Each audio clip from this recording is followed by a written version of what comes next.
दोस्तों, चिली के साहिल से बहुत दूर गहरे पैसिफिक ओशन के ठीक इस हिस्से में जहां चारों तरफ पानी ही पानी है, समंदर की इस वीरानी में यहाँ एक छोटा सा आइलैंड पाया जाता है जो ईस्टर आइलैंड के नाम से मशहूर है।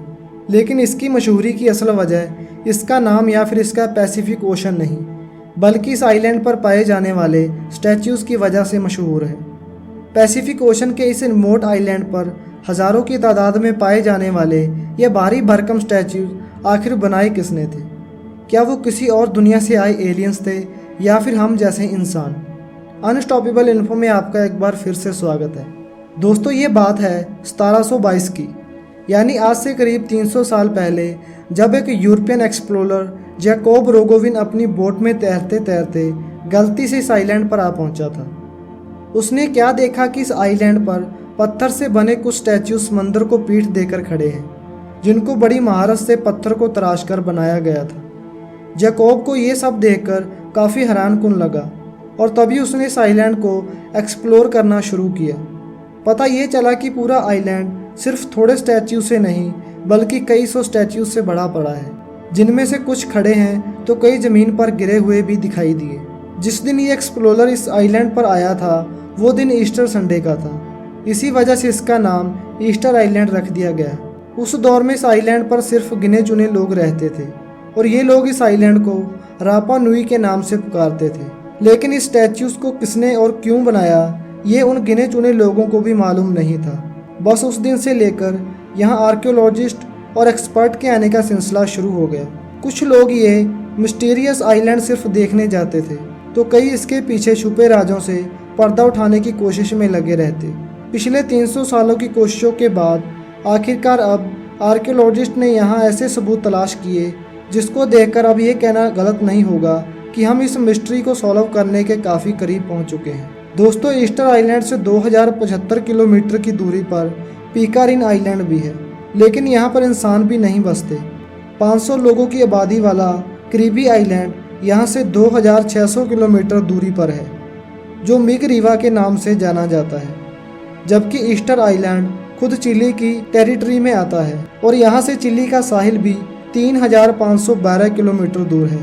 आज के दौर में यहाँ पहुँचना सिर्फ प्लेन की मदद से ही पॉसिबल है, जो चिली से ईस्टर थाईलैंड तक पहुँचाने में पूरे 5 घंटे लगाता है। अब नॉर्मल साइज के शहर जितने बड़े इस आइलैंड में करीब 1000 बड़े बड़े स्टैच्यू मौजूद हैं और इन स्टैच्यू को मोई कहा जाता है। इन स्टैच्यू में से कई की आंखें हैं तो कोई बगैर आंखों के बनाए गए थे, जबकि इसकी लंबी नाक, शार्प चिन, चिपटे सर और लंबे चेहरे इसकी शक्ल को एक अनोखी पहचान देते हैं। एक एस्टीमेट मुताबिक ये स्टैच्यू आज से करीब 700 साल पहले बनाए गए थे। दोस्तों, कई स्टैच्यूज अपनी बॉडी समेत आइलैंड के बॉर्डर पे शान से खड़े हैं तो कई के सिर्फ चेहरे ही ज़मीन पर पड़े देखे जाते हैं। लेकिन 2012 में एक्सकन्वेशन के दौरान एक हैरत अंगेज हकीकत से पर्दा उठा। पता ये चला कि सिर्फ इनके चेहरे ही नहीं बल्कि इनकी पूरी बॉडी भी है, जिनको ज़मीन के अंदर दफन किया गया था। इनमें से सबसे लंबे स्टैच्यू की हाइट 33 फीट, यानी इसकी हाइट एक पैसेंजर बस की लंबाई जितनी ही है, जबकि इसका वजन 90,000 kg बताया जाता है, जिसको उठाना तो दूर की बात, इसको हिलाने के लिए भी 500 लोगों की ज़रूरत पड़ सकती है। हैरान करने वाली बात तो तब पता चली जब यहाँ एक सर्च के दौरान एक्सपर्ट को एक ऐसा स्टैच्यू मिला जो इनकम्प्लीट छोड़ दिया गया था। एक्सपर्ट की कैलकुलेशन के हिसाब से इसकी हाइट 70 फीट है, जबकि कंप्लीट होने के बाद इसका वजन 300 टन के आसपास होगा। पत्थर को तराश कर स्टैच्यू बनाना और फिर इतने ज़्यादा वजनी स्टैच्यू को आइलैंड के डिफरेंट स्पॉट्स पर लाकर खड़ा करना, ये एक ऐसा टास्क लगता है जो इंसानों के बस की बात नहीं। दोस्तों, कई सालों तक ये माना जाता था कि ये काम स्पेस से आए एलियंस ने किया है, लेकिन मॉडर्न रिसर्च से ये थ्योरी बिल्कुल गलत साबित हुई, क्योंकि साइंटिस्ट और आर्कियोलॉजिस्ट को कई सबूत मिल चुके हैं जिससे ये बात पता चलती है कि ये स्टैच्यू किसी आइलैंड पर मौजूद इस वॉल्केनो से निकलने वाले वॉल्केनिक एश स्टोन से बनाए गए थे, यानी ये काम यहीं इसी आइलैंड पर रहकर किया गया था। दोस्तों, एक्सपेरिमेंट के तौर पर जब स्टैच्यू की सिर्फ आँख को पत्थर पर तराशने की कोशिश की गई तो इस काम में पूरे 3 दिन लग गए। ये काम एक खास टूल की मदद से किया गया जो पुराने दौर में लोग पत्थर तराशने के लिए इस्तेमाल किया करते थे। एक्सपर्ट का मानना है कि फुल साइज के स्टैच्यू को बनाने में 12 मजदूरों की टीम को कम से कम 1 साल लग जाता होगा। यहाँ मौजूद इनकम्प्लीट स्टैच्यू को देखकर ये अंदाज़ा लगाया गया कि बड़े पत्थरों पर वहीं पड़े पड़े काम करके उसको स्टैच्यू की शक्ल में तराशा जाता था। ऊपर वाला हिस्सा कंप्लीट होने के बाद इसको पत्थर से अलग कर दिया जाता था।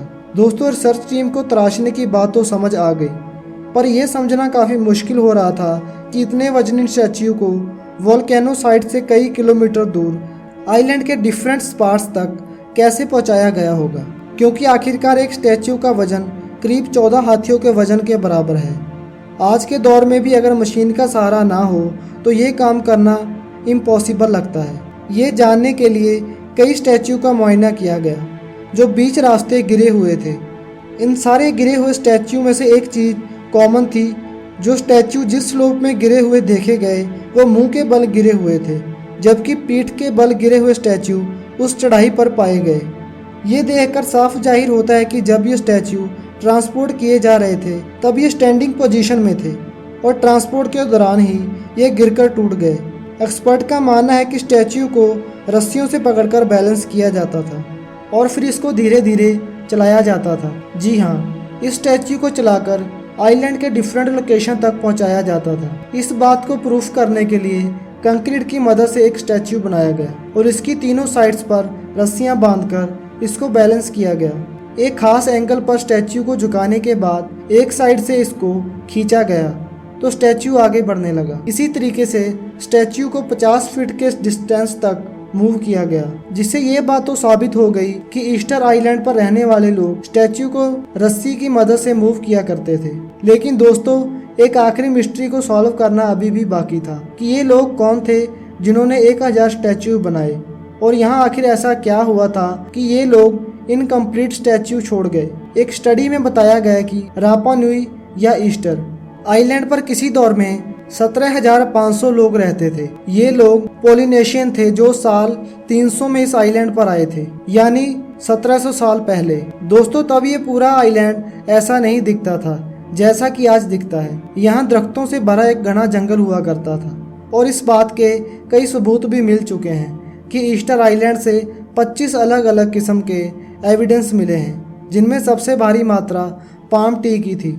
अगर यहाँ इतना ही घना जंगल था तो आखिर वो अब गया कहाँ? रिसर्च का मानना है कि जहाँ बड़े पैमाने पर डिफॉरेस्टेशन की गई थी, ऐसा समझा जाता है कि पाम ट्रीज का ये जंगल यहाँ आने वाले लोगों के किसी काम का नहीं था, क्योंकि वो लोग फार्मर्स थे। दोस्तों, उनको एक ऐसी ज़मीन चाहिए थी जहाँ पर वो खेती बाड़ी कर सकें और जहाँ उनके स्टैच्यू को मूव करने में आसानी हो। इसी वजह से शायद उन्होंने अपने हाथों से इस जंगल को ख़त्म किया था। बड़े पैमाने पर डिफॉरेस्टेशन की वजह से माहौल का पूरा इकोसिस्टम खराब हो जाता है, लेकिन ये इफ़ेक्ट धीरे धीरे किसी स्लो पॉइजन की तरह जाहिर होता है और यहाँ भी कुछ ऐसा ही हुआ। शुरुआत में तो उनको कुछ पता नहीं चला, लेकिन वक्त के चलते यहाँ की ज़मीन बिल्कुल बंजर हो गई, जिसकी वजह से आइलैंड पर रहने वाले लोगों के लिए खाना कम पड़ने लगा और फिर आखिरकार यहाँ ये लोग आपस में ही लड़ पड़े। आइलैंड से कई इंसानी हड्डियां भी मिली हैं जिन पर चोटों के निशान मौजूद हैं। ये इस बात का सबूत है कि यहाँ सिविल वॉर हुआ था। ईस्टर आइलैंड पर खवातीन की तादाद कम पड़ जाने की वजह से ही यहाँ की पॉपुलेशन धीरे धीरे कम हो गई और आखिरकार एक वक्त ऐसा आया कि बच जाने वाले लोग यहाँ से माइग्रेट करके कहीं और चले गए। आज ये island UNESCO world heritage site का हिस्सा है, जहाँ पर इन स्टैच्यू को देखकर यकीन नहीं होता कि वाकई ये इंसानों ने ही बनाई थी। इन स्टैच्यू को रिलीजियस पर्पस के लिए बनाया गया था या फिर इसका कोई और ही मकसद था। इस बारे में कई रिसर्च की अपनी अपनी थ्योरीज हैं। दोस्तों, इसके बारे में आपकी क्या राय है, हमें कमेंट में ज़रूर बताएं और हमारे चैनल को सब्सक्राइब करना ना भूलें। धन्यवाद।